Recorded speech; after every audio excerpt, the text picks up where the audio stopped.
Assuming this audience is representative of most adults in the United States, then about 25% of you possibly believe in astrology. If you don't know what astrology is, it effectively is looking at celestial objects, things like stars or planets, and where they are in the sky relative to your position or relative to each other, and then using that information to determine something about your life now or someone else's life now. Forgive me if my definition is lacking, but the data show that 25% of the population believe in astrology. They believe that it is valid, a valid way to think about events in their life. In today's episode, we're going to discuss a little bit about why the messages of astrology are somewhat persuasive, or at least believable, and we're going to discuss how that applies to your code. Not how your zodiac sign applies to your code, of course, but instead how you can believe something about your code that is really quite a generic answer. And we'll talk about when this actually happens.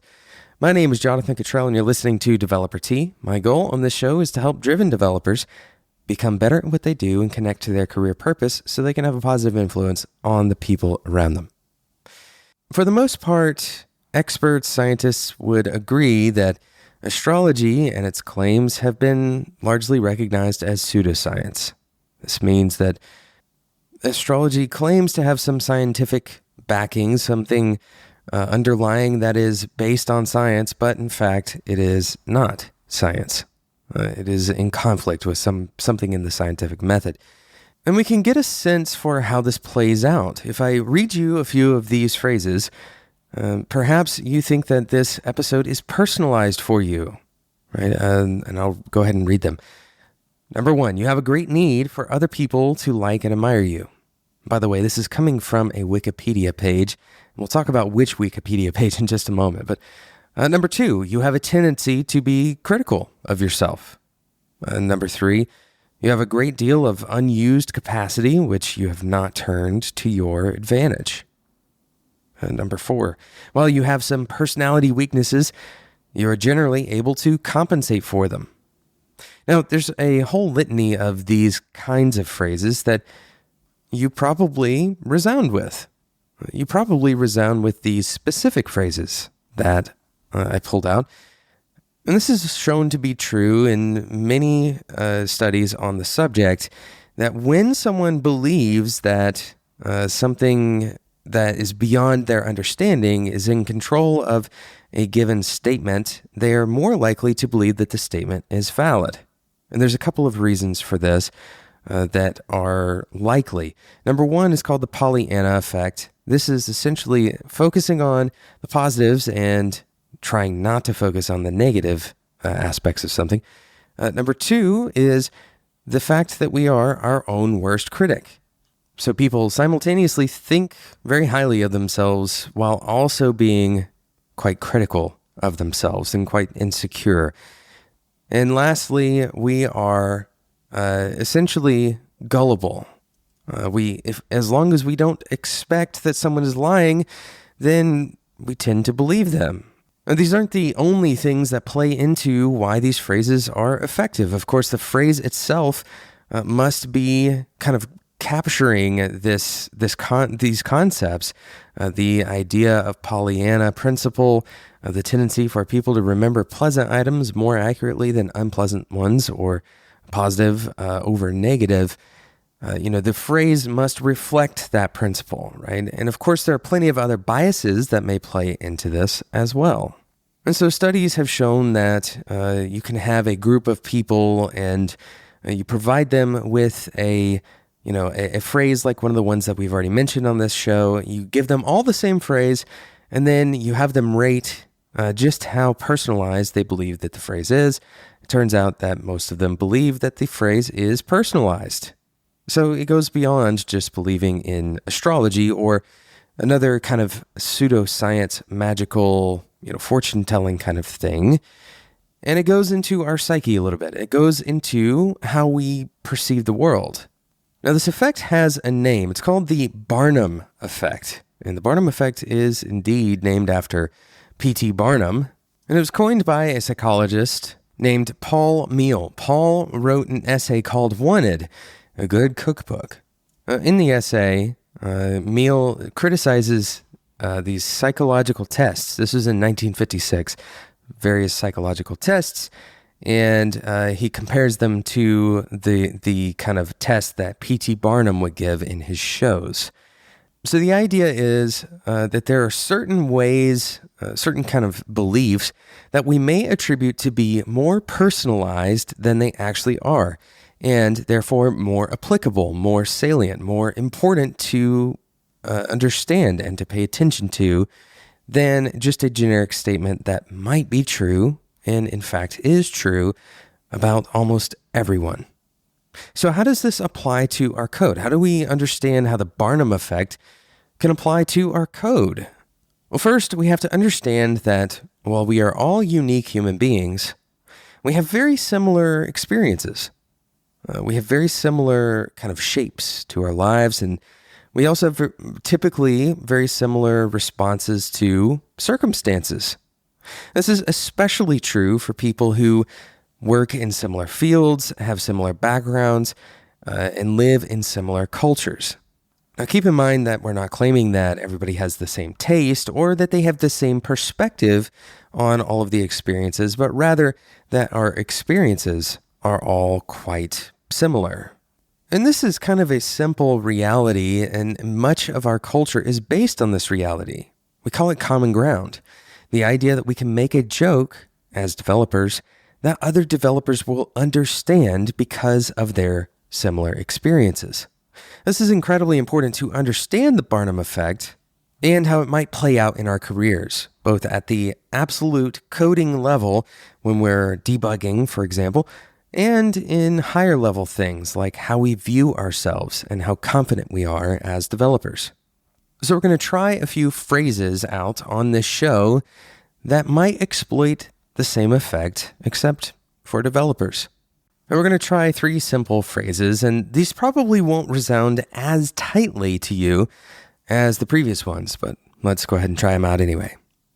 The first one.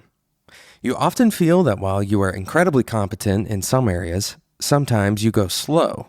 So slow that you're afraid you aren't even qualified for your job. This leads you to fear losing your job security. The second phrase. While you enjoy coding, you've often wondered what else you might be able to do well. Phrase number 3. While you didn't accomplish as much as you probably wanted to today, you can be proud of the accomplishments you did make and head in tomorrow with confidence. So these 3 phrases, if you dissect them from the perspective of the Barnum effect, you can start to see how they might apply to everyone. For example, almost everyone at some point, they hit some kind of roadblock. They go slow while they're coding. And so most people who have a job as a developer, they have a job because they are at least competent enough to be valuable to an employer. So while you're competent in some areas, sometimes we aren't, labeling a specific time, but sometimes you go slow.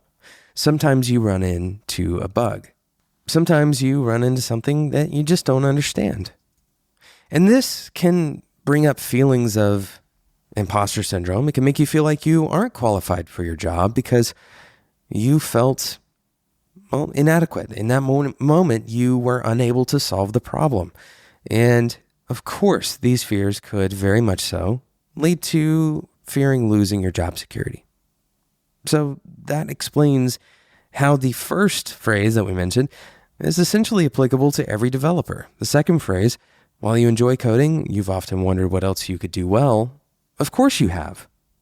Humans consider alternative options on a regular basis very often. So if you weren't thinking of this, then you probably would when you read this particular phrase, or when you hear this particular phrase, and you probably wouldn't reject it anyway, right? Because very few developers would point blank say that they'll never be good at anything but code. Third and final phrase. While you didn't accomplish as much as you probably wanted to today, you can be proud of the accomplishments you did make and head in tomorrow with confidence. This is playing off of the reality that most people overestimate what they're able to do. Most people overestimate what they're going to accomplish in a given day. And so at the end of the day, you have a pretty good shot of guessing right if you guess that someone didn't finish everything that they wanted to finish. So these things have implications to your career, as we've just shown, this Barnum effect, the idea that you can believe something that is specific to you. And we aren't talking about astrology here, right? We're talking about reasoning. We're talking about experiences that you may have that you may feel are individual, but in fact, they are not. And you can experience a very similar thing when you are coding. This is especially prevalent when you're debugging an application or when you're refactoring an application. For example, imagine you receive feedback from your Q&A department or from customers or from users that says that the user experience is poor. It's very possible, if not likely, that your team will come to the conclusion that you need to optimize the speed of your application. And this is very often true, that speed has a major impact on usability and therefore on user experience. However, these kinds of conclusions are fairly easy to make, and they're fairly easy to generalize to almost every scenario. Almost every scenario where a user especially is complaining about user experience. User experience often means that a team will try to optimize. And really what we're pointing out here is that sometimes we have reactions to scenarios, to bugs, to problems, to thoughts that we believe are mostly individual, that they are special, that they're somehow limited to us. And in fact, many times those responses are applicable in more than that scenario. Sometimes that means that those responses are not necessarily going to solve the problem directly. Instead, as we've talked about in previous recent episodes, those responses make sense. They are a good narrative. In the same way that a Barnum phrase would make sense to you, and therefore you may believe that that phrase is special, that it's authoritative, these judgment calls that can be made in blanket form over multiple scenarios, you may believe are much more insightful to your situation than they actually are. I hope today's episode was interesting and challenging. I hope that you will go and look into the Barnum effect. It's a little bit of a difficult concept to describe and to explain exactly how it filters down into our day-to-day work. Really, you have to be on your guard for taking on kind of descriptions, easy descriptions, quick descriptions that seem to be diagnosing your problem and dissecting your problem well, but in reality, your brain is tricking you. Thank you so much for listening to today's episode of Developer Tea. If you're enjoying these episodes, I encourage you to subscribe in whatever podcasting app you're using right now to listen to this episode. Thank you so much for listening, and until next time, enjoy your tea.